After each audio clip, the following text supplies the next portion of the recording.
Follow the money. That's what I always say. You always follow the money. Yeah. This is Follow the Money with Mitch Moss and Paulie Howard on VSiN. Welcome in.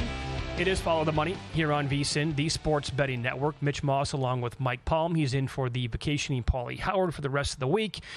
In this hour, Tim Murray's going to join the program. He is hosting a special NBA betting show tonight here on the network, following us for 4 hours with Matt Humans. We'll get his latest takeaways before the event actually starts and a little bit more on Major League Baseball. I asked Humans this yesterday about getting into player props in Major League Baseball. You know, this time of year, Mike, there's no more NBA, obviously. The NHL is done, and you have a heavy dose of Major League Baseball games every single day and maybe a little bit of the WNBA. Other than that, forget about the weekends. I mean, you're not going to have golf, NASCAR, any of that kind of stuff. So do you do player props? I'd like to do pitching props. Okay. But really not. I don't do home run props. I know that's the big thing now, right? These guys are coming with all these parlays of home run props. But I like to do, my favorite player prop is outs recorded. And different variations of pitcher props, earned run, under, over, earned runs allowed, sometimes to record the win. Mm-hmm. That's what I like to play. Did you play, we mentioned this game briefly earlier, the game last night to me had over-outs written all over it for both guys, and it was Suarez for the Phillies going against Valdez and the Astros. They both went 7, right? Oh, yeah. I think I did not. Yeah. I did not. I let that Jensen Lewis character talk me off of this Framber early in the year. Remember when I played the game with him, fake ace? And he said Framber's the biggest fake ace of them all. Meanwhile, he started out horribly. Yeah, he was like 1-5, and his ERA was over 5, I think, through 8 starts. He's really rebounded here, so I haven't got involved. I played his outs props over in a game in Kansas City where he threw a complete game and a 2-0 loss on the road. He recorded 24 outs. It was 17.5 that night. But otherwise, I really haven't been cashing in on this run. I think I've known you've been coming on this show specifically with us since, 2018? Many years. I think so. So it's like 7+ years at this point. I want to say, as a hardcore baseball guy, and we've talked about that, that sport often with you, I think Valdez is like your favorite pitcher since I've known you. Over time. Yeah, probably. I like Wheeler a lot, but Framber has been good to me. And the year that he had the 26 consecutive quality starts and wasn't in the finalist, yes. He wasn't. Who was the kid? The punchy kid from Toronto was a finalist that year. I can't think of the name because he got knocked out of base. Alex Manoah was one of the 3 finalists that year. Framber was not that year. That's the Astros penalty they pay for the cheating years, but. Who won it that year? Was that the Robbie Ray year? I don't know. Whatever year I didn't bet Robbie Ray is always the Robbie Ray year. Okay, yeah. You had me on him at 50-1 the one year. We'll get that. But so here's what we have now at VSiN, and we have teamed up with Ballpark Pal, and I have been subscribing to it. It's ballparkpal.com, and you can get their projections. You can get their Yerfy Nerfy numbers every single day, and then you can also get like the strikeout props and who's going that day. And what they're going to give you is they're going to give you the projected line that their models make for the pitcher that night. That's the projected line. Then the model projection is the number of strikeouts that the Ballpark Pal model expects. And then they also give you projected odds. That's what the model calculates the true odds should be. And then they'll also give you the consensus line that's available. So I'll give you one for tonight. Their projected line for Zach Wheeler is 8.5, and the model says 8.51. Their projected odds for that to go over is even money. Well, you can find Wheeler to have 9+ Ks tonight at plus 280. To them, that's like 90% value. So you're going to get all of that then, and that even if like the projection is right on the money, if the odds don't make sense, then it's going to tell you if it's not worth a bet, or if they do make sense, then it's going to be worth a bet. There's an example right now. Nick Pivetta, their projection was 6.56 Ks today, and their projected number on that over was minus 103. Well, he was plus 132 to go over 6.5. That's almost 18% of value there.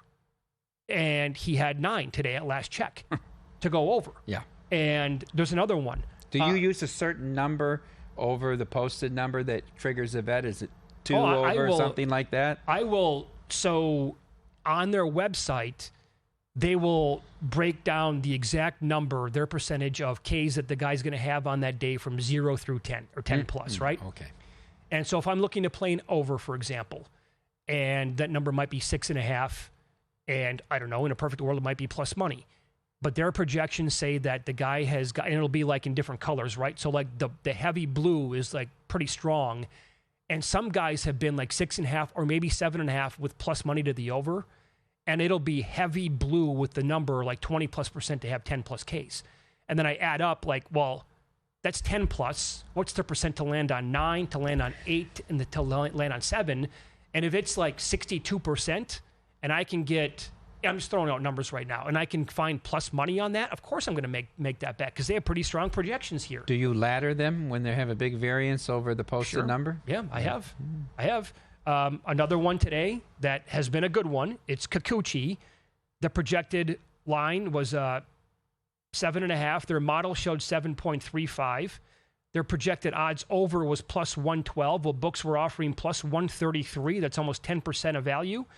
Kikuchi today for the Angels. They are leading right now 4-2 over the Red Sox in the bottom of the 6th.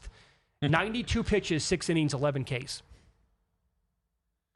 Kikuchi at home has been a thing that you need to circle. His ERA entering this game today was 1.31 in 7 starts with a whip of 1.18. And he allowed 2 runs today. None of them were earned. So, and the Red Sox, by the way, are top 5 in baseball in WRC plus and WOBA against left-handed pitching. So Kikuchi at home is definitely a thing that you want to kind of jot down. And I'll try to find one that looks good for tonight. Oh, this is one that I bet. It's Jacob Lopez for the A's. Their projected number on him is 5.98 Ks. And their odds to go over were minus 128 at 5.5. Well, odds are available at plus 116. 21% of value there. So I bet him over today, over 5.5. I think it was plus 114 when I grabbed it. Who did you say that is? That's Lopez going tonight for the A's. Yeah, against the Tigers. Now, I'll give you a couple of other things to tag onto that. In recent starts here for Lopez, he had 9 in his last game. And I want to get the exact opponents here. My computer is loading as we speak. In fact, the last 2 starts for Jacob Lopez, he has struck out exactly 9 batters. And we're talking about against good competition, by the way. And for some reason right now, my computer is not allowing it to pop up. But it's been against teams that don't strike out a ton for Lopez, and he was like ringing them up for 9 in both of those games. So to me, even though the Tigers have season-long numbers that are pretty good against left-handed pitching, to me that was worth a bet with his recent form. And also, he had 9 against Houston. Houston's the best team against lefties in the whole league, and he had a 9 against KC. And KC's not a very heavy strikeout team. So based on all that stuff, I made a bet on him over 5.5 tonight, plus 114, I think. What did they project Gore for today? Let me see here. They made it at negative value on his K-prop over 5.5. Really? But it's about a small negative. I think he finished with 6. So it's a pass, basically. That one basically would have been a pass, and he eventually did go over that number. How about Mizorowski? They had, so the number on him was 5.5. Mm-hmm. They projected him at 6.04 strikeouts for tonight. And he ended up with 8. 8, yeah. Yeah, so that got there. And I think to get the 6+ on him at some spots might have been plus money in the game. So anyway, I like betting K-props as well. The home run props, I had fun with that throughout the summer, or earlier in the summer. And then you lose a couple of them, or go like 3 days in a row with losing them. You're like, well, this isn't fun anymore. The year was 2022, Mitch. Framber Valdez made 31 starts. He went 17-6 with a 2.82 ERA, pitched 202 innings, 194 Ks. First that year was Justin Verlander, his Astros teammate, who went 18-4 with a 1.75. Dylan Cease finished second. For the White Sox. Alek Manoah finished third. Shohei Ohtani finished fourth. Ohtani finished ahead of Valdez. 82 points. Framber had 14 points. He received 1 fourth and 12 fifth-place votes. Pretty amazing.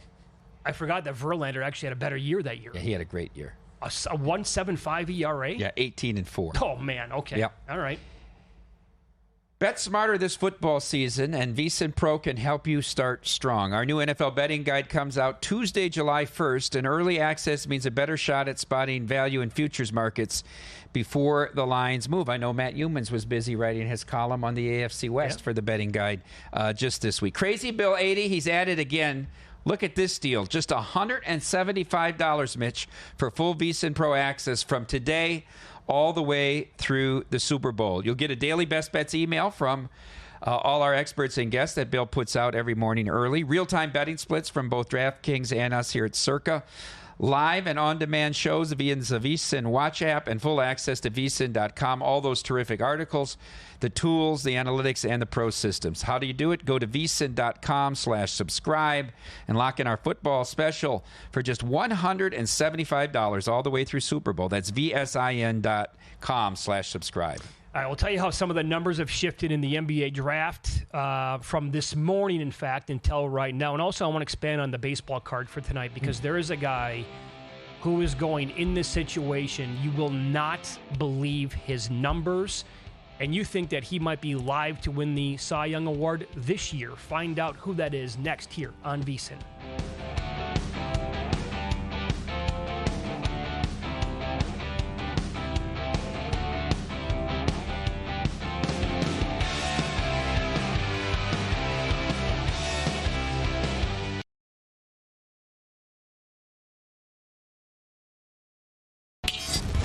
This is Follow the Money on VSiN.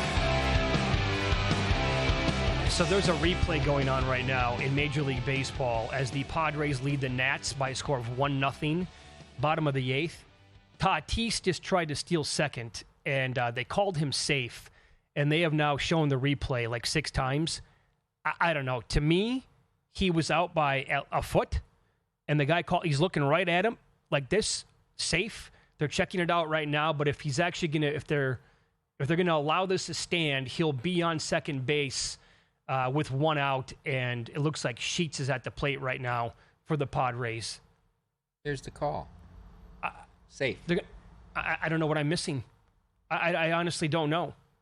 I thought at first maybe Abrams dropped the ball because Abrams looked right back at the dugout and said, yeah, we got to look at this one.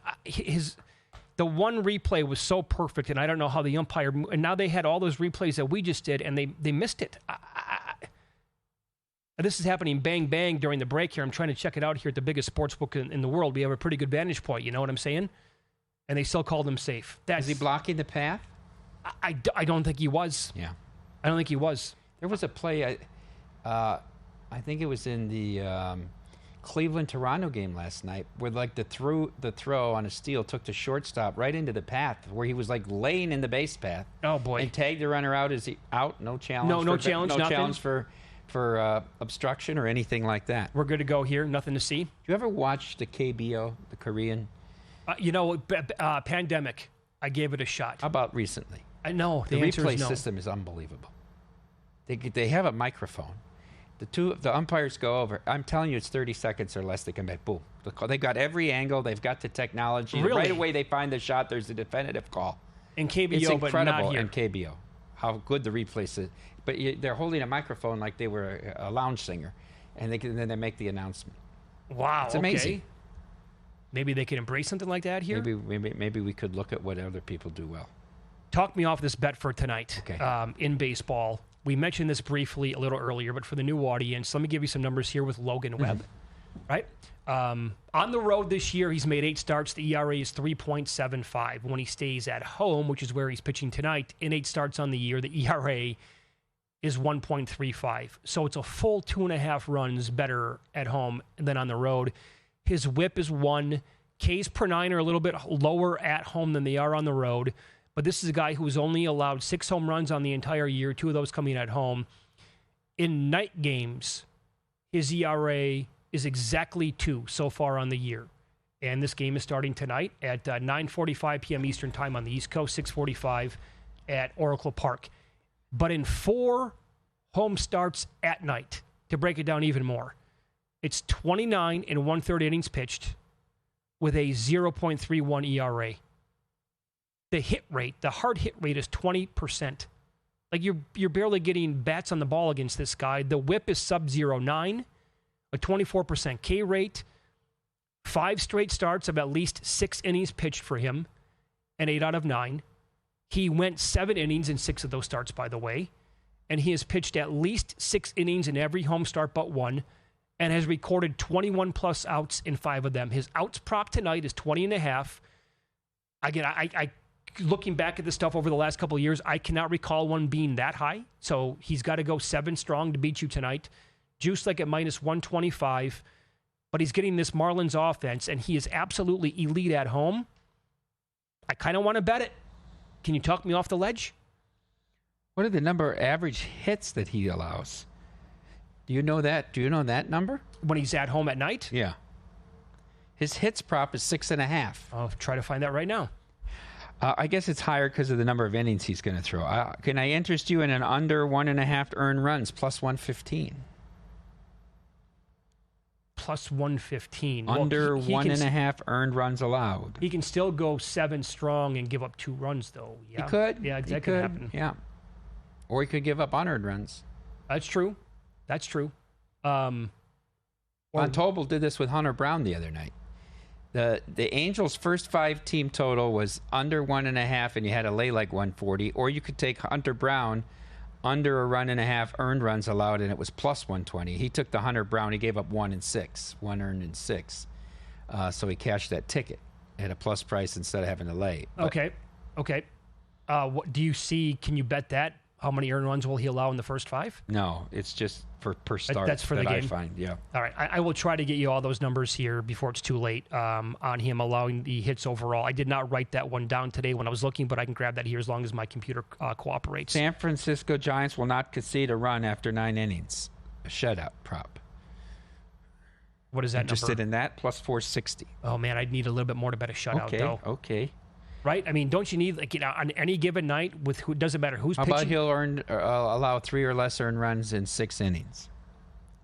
How about that one? I like that one. You like that one? I kind of like that one. Only minus 750. Okay.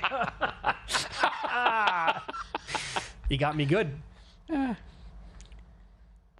Make a number on this one, Mitch. Well, I'll take even money right now. I think the rest of the world would as well. All right, so that's one that I want to add tonight. And Wheeler is going against Gordon tonight for the Astros. Yeah. Wheeler, again, one of your guys. And by the way, Webb is the one guy you're considering adding tonight for the Cy Young. I have Wheeler, so I have that part of the Cy Young covered. I would consider adding Webb. Maybe, Skeens, what did he give, a 4 earned today? Yeah, right. You got a shot here. I mean, Skeens could end up like 7 and 15 with the amount of runs they score for this guy. What is he now, 4 and 7? Let's just say he ends up 8 and 14. I know Felix Hernandez won 1 year at 12 and 12 or 13 and 13 or whatever he was that year. Right. But do you see a Cy Young winner being 7 and 14? That seems kind of unlikely. And by the way, again, we have 3 months of baseball left. A lot. And he was priced higher than $3 to win the Cy Young. And he has a bad start like this, and he's like minus 250 now. Like, he can have a couple more of those, by the way. And that's when, and by couple, I mean, how about if the Pirates shut him down if they're 40 games out? Sure, you have that angle as well. And you have, like, Wheeler, whose track record is absolutely immaculate. Webb is right there with them. And if they're just absolutely stellar, to me, it's crazy talk to have a guy priced at minus 250 to win the Cy Young right now. I agree with you. Yeah. But I think Judge at minus whatever he is outrageous, too. Yeah, well, he was minus, I think he got to minus 10,000 at one point. Maybe a little bit higher. All right. So these numbers, by the way, tonight for the NBA draft and how they have changed. Tim Murray's going to join us coming up in about 8 minutes. He is hosting a special NBA draft betting show with Matt Humans for 4 hours after us tonight. Edgecombe was minus 275 earlier this morning to go 3rd overall. He's now $6. Knapel was minus 170. He was even money in that range to be a top 5 pick earlier this morning. He's minus 1,000 to be a top 5 pick now. And he's minus 250 to go 4th overall. Fears was plus 190, like right before our show started. He's minus 125 right now to go. That's 5th overall. But you think there's an angle where he doesn't... 6th. I think he can go 6th. Do you have that price on 6th? Yeah. For Fears, it's I got to be that. what, 2-1, 3-1? I think it was 3-1 at last check. Yep. I'd take a shot at that. And then I'm not sold that the whole world needs Ace Bailey. But so then who would go 5th over Fears at that point? Well, I think that if Bailey's still alive at 5, he might go to Utah at 5. If you're talking about teams are trading up to 3 to get him, if he's still there for Utah at 5, who's Washington going to take, or who's going to take Fears? Let's say Bailey goes 3rd. Who's going to take Fears before Washington? Is Utah going to take him? I think there are several scenarios where Fears can go to the Wizards at 6. He is currently plus 360 to go 6th overall. Worth a little pizza money. Okay. Yeah, because it seems a little bit too convenient right now. If you go just on the odds, right? Like the first 6 picks are all odds on. Is it really going to pan out that way? So they should offer the super high 5, the top 5 in order. I think FanDuel's doing that now. Are they doing that? Yeah. That would be a good bet. Yeah, because I don't know. Doesn't that kind of, if we know that much information and it's out there right now, doesn't it kind of ruin the event? Of course it does. What if you had the NFL draft and the top 5 guys were all minus $5-6 and higher? It would be, I think there would be a depression in the amount of people that would want to be involved. Yeah, you're exactly right. But I think this last year in the draft, in the NFL draft, that is, I think some of those guys were like minus money to go wherever, and it didn't shake out that way. Some of them were wrong, I think, because of what happened with, was it Will Graham overall? When he was selected there? Yeah, that threw everybody for a little bit of a loop. So, I don't know. It seems like it's convenient tonight, like, we know the order already, but I don't know. At least in the NFL draft, these people are all household names. Like the world knows who they are, right? Right. Some of these people are really niche right? Because there's foreign players and that you really have to follow this to know a lot about it. Oh, you have to just be hardcore about it. And even imagine if you're a casual college basketball fan. You're not I know the kid from Arizona I watched play more than any of these guys. Oh, did you really? Yeah. But there will be some names up there where people are going to be like, I've never heard of him before in my entire life. So anyway, we'll get Tim Murray on the program coming up next. What are his best bets as of right now? And is he buying into this like we already know the top 5 or the top 6 picks?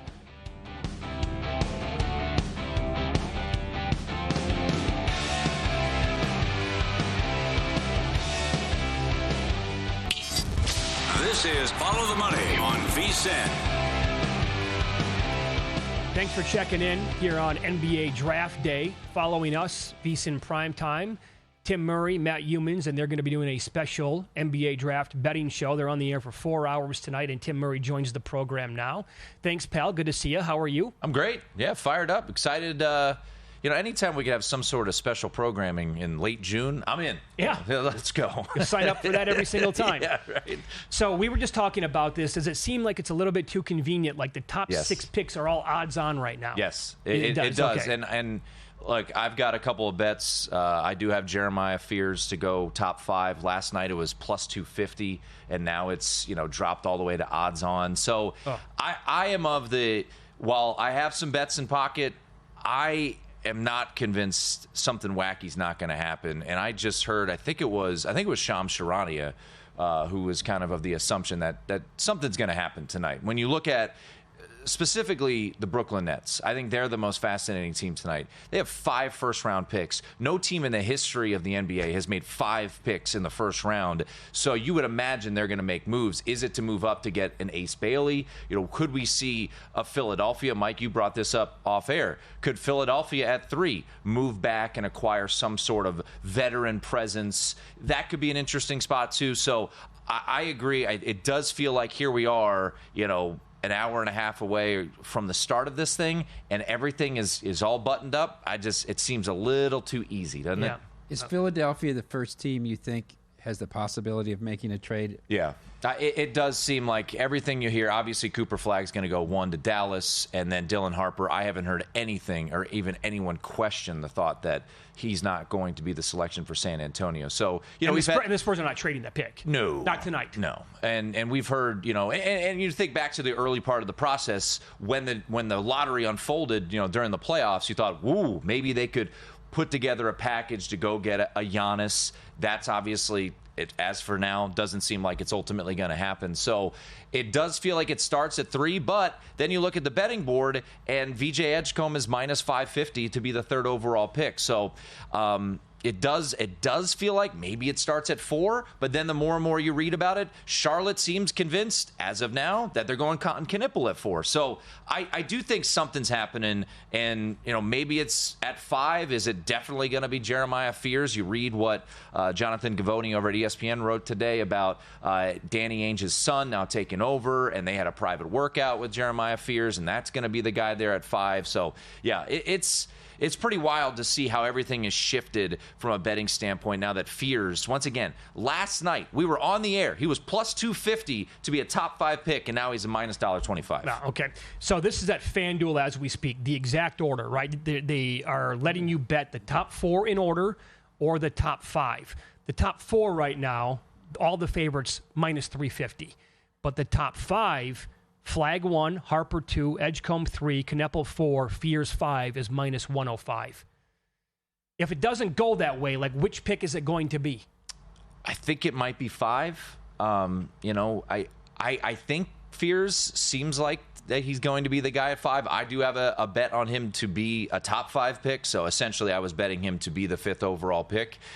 Maybe it's 5, but I once again, I go back to Brooklyn. Does Brooklyn make the move? Because all indications are if Ace Bailey is going to drop all the way to 6 to Washington, who reportedly, according to Kristen Peak of Yahoo, said that they had a private workout with Ace Bailey today. Is it Brooklyn that could jump over Washington? Is it them at number 5? Is it going up to 4, 3, whatever it may be? So I think Ace Bailey's that kind of wild card. Everything, the draft process has been tumultuous for him. He's not working out for anybody. He only wants to go to apparently Washington, New Orleans, or Brooklyn. Does Brooklyn make that move to go up and get an Ace Bailey? That's where I think it could be interesting. So at minus $1.05, I can't say play it, because I think there could be, with a team with the ammunition like a Brooklyn, there could be a move that happens. If they really want him, do they have to go to number 3? I don't think so. No. I don't know. I don't think so. It feels like, look, we could be all getting hoodwinked here, and the Philadelphia 76ers should say, whatever, man, we're taking Ace Bailey. He's the best player on our board, and we're drafting him at 3. It could happen, but the odds would indicate that it's VJ Edgecombe. But Philadelphia could be that team that maybe they say, look, we could utilize an asset, we could move back, we could get some future picks, we could utilize more, pieces here. Look, I think Philadelphia is fascinating. We had on Jeff Sherman yesterday, and he was of the belief, as was my co-host last night, Will Hill, that at 12-1 to win the Eastern Conference, and I think at 35 or 40-1 to win the title, here we go again. Do you take a shot at Philadelphia, especially if they can get someone that can come in and contribute right away, like a VJ Edgecombe? I guess if you're ever going to make the case one more time for Philadelphia, just because of all the injuries in the East. Here's what I'll say, just throwing it out there. What if they traded back from 3 to 8 with Brooklyn? Brooklyn goes up, gets Ace Bailey. Things kind of fall the way that it seems like right now. Knippel goes 4. It's 5 is Fears. I don't know who would end up going to Washington at 6. What if Philadelphia is able to get a guy like Trey Johnson at 8? I was just going to say this. Why is there not more love for Trey Johnson? That's the one I don't understand. I think Trey Johnson is an absolute stud. I think he's arguably the best shooter in this class. And if I'm Oklahoma City and he's dropping, I'm like, I've got 5 first-round picks next year. I've got 2 first-round picks this year. I watched every second of those finals as you guys did. What was the weakness, the glaring weakness of the champion that has everybody coming back? Shooting. And if you could get a 40% three-point shooter in Trey Johnson, if he's dropping down, okay.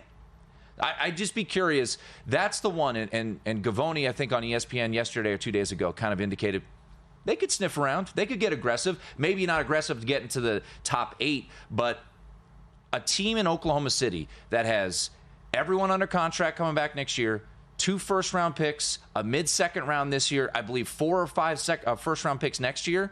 Could you see Sam Presti at some point just saying, yeah, whatever, let's go be aggressive. Let's get a guy that can come in and maybe contribute right away. I think it's really hard to run it back. You've seen 8 different champions the last 8 years, and I think they need to improve. Yeah. And they need to be aggressive early and not say, we're going to be around, we're going to be in the West Finals for 5 years. Can't and we assume, don't need to right? change it. We don't need to change anything. I would love for Oklahoma City to get aggressive tonight. You've stockpiled all these picks. Right. You've been brilliant in this rebuild. It's been much faster than anticipated.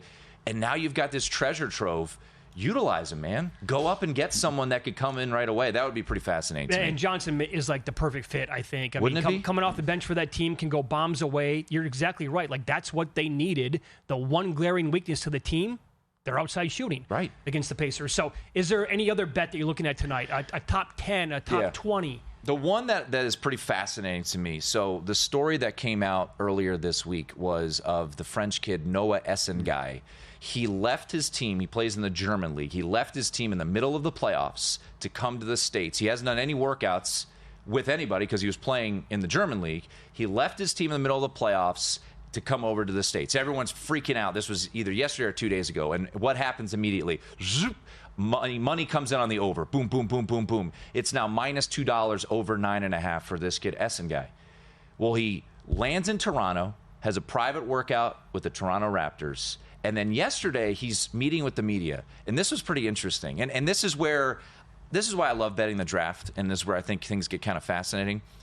He meets with the media, and someone asks him, hey, who do you style your game after? He goes, I like Pascal Siakam, Scotty Barnes, and Kawhi Leonard. Where have they all played? Toronto. Interesting. And they've been linked to Toronto. He's been linked to Toronto quite a bit. And his over-under 9.5, I still think is juiced to the over. So I think at this point, he's minus $2 to go in the top 10. But he's plus money to under 9.5. The market's just been a little wacky with that. So I think if you're looking for a plus money play right now, Noah Essenguy to be the 9th overall pick or under 9.5, if you can get some plus money, maybe worth a shot there. I do have that bet in pocket. I bet it last night. I bet it both top 10, which was minus 115 last night, and then exactly 9, which was 3-1 last night, and now is odds on at DraftKings. Where does the Gators point guard Walter Clayton Jr. end up? Love this question because he worked out twice for the Miami Heat, Mike, and then said, I'm good.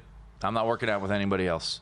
And then I saw there was an interview during the Final Four, and I don't know, maybe I'm being crazy, but John Fanta interviewed him, and I think he asked a question like, if you could have dinner with anybody, who would it be? And his first answer was, it would be Eric Spoelstra.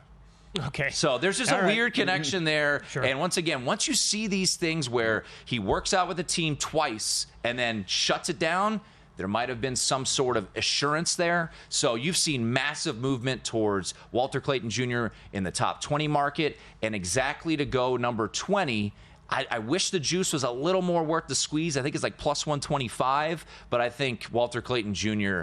going to the Heat at 20 makes a lot of sense. Well, I hope for your sake and for humans as well, I hope you get chaos for the next 4 hours. It'd be fun. Honestly, right? It would to be fun. live on the air. I think we're going to get it. I hope so. I really do. That's Tim Murray. Primetime's following us for 4 hours, a special NBA draft betting show. We'll get in-pocket plays, what we're betting next here on VSiN.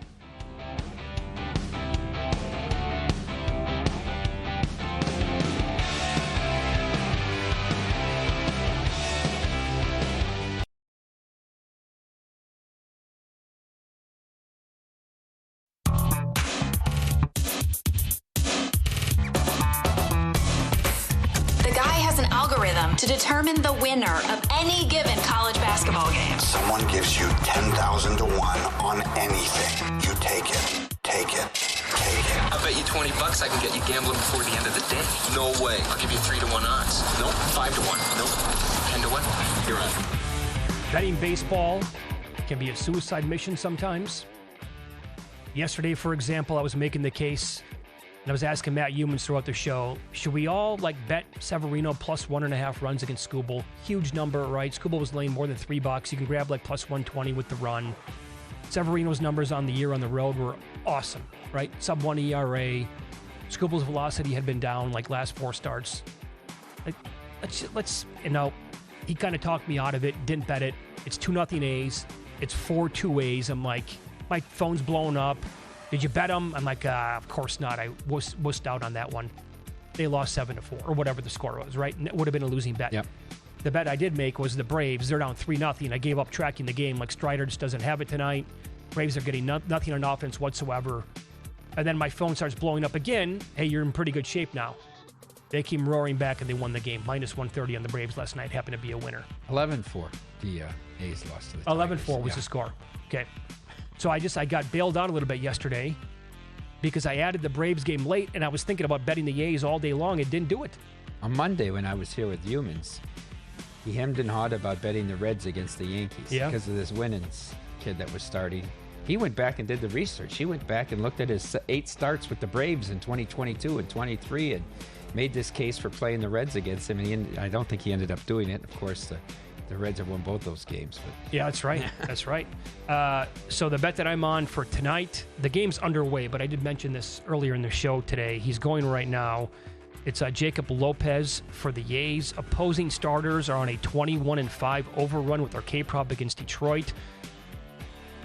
Lopez struck out 9 Astros in his last start. Houston's pretty much an all-righty lineup, and they have like some of the best numbers in baseball against lefties. And he also struck out 9 against the Royals in his previous start. Royals are not a very high strikeout team. So I bet over 5.5 plus 114 in this game against Detroit tonight. I've got, those are my plays from Monday, as I missed the Malinsky on the White Sox coming back from that 3-game set in Toronto. I apologize. Oh, I missed it as well. There was a 3-game road. Okay. Yeah, a 3-game road trip to Toronto, the faraway places. But anyhow, they got bombed on Monday. No good. Mike North was on the White Sox run line that game too. But the Mariners with a nice win over the Twins to keep their losing streak going. Tonight, I'm going to play the Rays here. I think Drew Rasmussen's still undervalued in the market here, and the Rays are playing awfully well. If you look at Walker's advanced numbers, they're not that good. Higher than his ERA is here. And so I made the Rays 138 in this game tonight, between 135 and 140. So I think there's a little value here. I'm fading the Cubs here. Cardinals have the momentum. Horrible way to lose that game last night if you're the Cubs. Pete Crow Armstrong not knowing how many outs there were. That ending up being the 8th run. I got to point this out. He admitted after the game, he's like, I was terrible at playing baseball today. Tonight, yep. How will you get over it? I'll go to sleep and I'll wake up tomorrow, he said. Now you get Matthew Boyd. If you remember over the weekend, he took the hard liner back at him, or one hopper off his back, and he came out prematurely in that game against the Mariners. So do we know if he's well? I'm not saying he isn't, but I'll take Eric Fetty. In a hot Cardinals team right now. I think the pressure is starting to mount on the Cubs. Obviously, that's a raucous atmosphere at either home park when those two rivals play. So let's ride the Cardinals at plus 133. We talked about Logan Webb, how good he's been at home. Cabrera's been very good his last 2 starts as well for the Marlins. I went under. We cashed the earlier under, first 5 under 3.5 in San Diego, 1-0. We'll try to cash the second one tonight. Let me step in for a second here, because you asked me for his numbers overall on how many hits he's allowed in his 4 games at night at home so far this year, where he has a 0.31 ERA, 21 hits in 4 starts. Pretty good. Pretty good. It's 6.5 tonight, but now because we talked about it, it's moved. It's minus 175. Is it still worth a play, you think? Not at 175. I was considering it at 155. I don't want to. I'd rather take under 5.5 and get it at even or a little plus, right? But I don't see that in the market. Anyhow, we laid the 120 here for under 3.5 first 5. And then how about a Club World Cup play? You saw the most dominant team early, Bayern Munich, lose yesterday to the Portuguese giant Benfica. And they really struggled to score. They and PSG are the favorites in the tournament. I think this is a champagne tour for PSG after winning Champions League, coming over here. Who's got something to prove? They don't have any hardware all year. It's Man City. Right? They've actually got something to play for. Plus, do you know how much the winning team gets, the winning club in this Club World Cup? I'm guessing it's a lot of cash. 21 million. Wow. Anybody that advances from group stage gets $1 million just from advancing from group stage into the knockout rounds. And then it goes up from there. So it's very lucrative. The ticket prices are outrageous, I'm hearing. Now, all these venues in the U.S., these tickets are $800-900 a piece. The foreign fans are complaining about how expensive the tickets are. But I think it's been great, too, in the daytime when there's very little programming. I think Man City has the most to play for here and can use the money, the $21 million for their club. So they're the third choice. We've taken 5-1 to win it all. All right, very good. There's a new sports betting market in town, and it's called Xcutta, spelled Xcutta. Xcutta is a sports Calcutta combining the adrenaline of live auctions and strategy of sports prognostication. Create your own Xcutta auctions for you and your crew for any sport or sporting event: football, basketball, baseball, tennis, golf, Super Bowl, World Series, March Madness, Wimbledon, even your own local golf tournament. Create your own private or public auctions. Create secondary markets for aftermarket buying and selling. Over 1,000 teams, player, and drivers in the database with the ability for you to add even more. Free practice auctions now running daily at 3, 6, and 9 p.m. at xcutta.com. And for a 3-month free betting subscription, all you have to do is email support@xcutta.com and mention VSiN. xcutta.com, the future of future wagering. There you go. Email is open, ftm@vsin.com. We talked about the Circa Summer Special earlier today. From Brad, he just booked early July. He's asking me if I know if the $100 in credits have to be used at one setting, or he can use like 50 here at this bar and 50 at another. You can use it at any bar. Any bar. Any bar. You can split it up. You can split it up. Okay. Mm-hmm. All right. And also tomorrow, this note, we will take you in, Mitch and Mike Palm's Pizzeria, Paulie's out. We're going to open up the tip jar, sponsored by the best pizza in Texas, Mama's Pizza. So for those of you still making like long shot bets, there's never a dead time to do this. So if you want to be on the show tomorrow, you can email us, ftm@vsin.com. Also on Twitter, good way as well, at VSiN Live. Probably a good spot to tag as well, but some long shot bets that you are in the process of making, maybe some cross-sport parlays, and we'll run those down tomorrow on the program, Mike.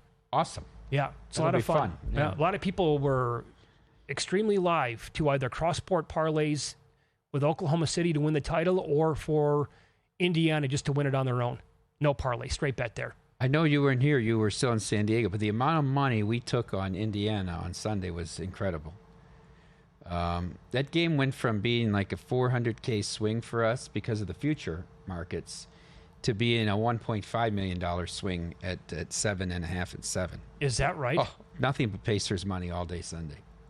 Oh, man. We got very lucky, I think, with the Halliburton injury. I think they were definitely to cover, they were very live. I would say to win the game. Yeah, I thought once he went down, there was no shot of them winning. I give them credit. They hung in there. They were still leading at half. Right. But you can't turn the ball over that much. You just can't come down and keep turning the ball over 4 or 5 times a quarter with those empty trips against OKC. Right. No, I totally agree. Yeah. I mean, they were completely game for the first half, and after that, it just kind of fell apart. And you could tell after the game, I brought this up yesterday with Humans, you could tell what it meant for all those players on that team to lose in the fashion in which they did. Not only just lose the game in a Game 7 where you can win the NBA title, and it would have been such an amazing story, but to lose the game after they lost Tyrese Halliburton, like grown men are walking, and you don't see that every day in sports, grown men who have made millions of dollars in their careers walking back to either like the bench or they're leaving the court, heads down, probably a bunch of tears as well. Like that, you don't see that every day in American sports. I actually thought it was kind of refreshing. If they had this NBA player poll again that they did right before the playoffs, will he still be the most overrated player? Well, I hope people stick to their guns, as dumb as they might look because of it, right? Mm-hmm. Yeah. What'd you think, by the way? Tim Murray brought up the case of betting Philadelphia 16 or 12-1 in that neighborhood to win the East next year. Can't do it? No. I'd rather light my money on fire. Ridiculous. You're that strong against Morey. it. Come on. Enough already. Billy Cunningham ain't walking through that door. I I get it because of everything that's going on with the other teams. Who can you rely on that team? Nobody. Nobody. Maxey. Okay. Maxey's the guy. Other than that, he can't carry you to the Eastern Conference title. Stay tuned. Following us, a special NBA draft betting show, VSiN Primetime with Murray and Humans for 4 hours. Cashing Out follows, and wake up tomorrow with VSiN by the books early, 7 o'clock Eastern Time. Good luck betting tonight.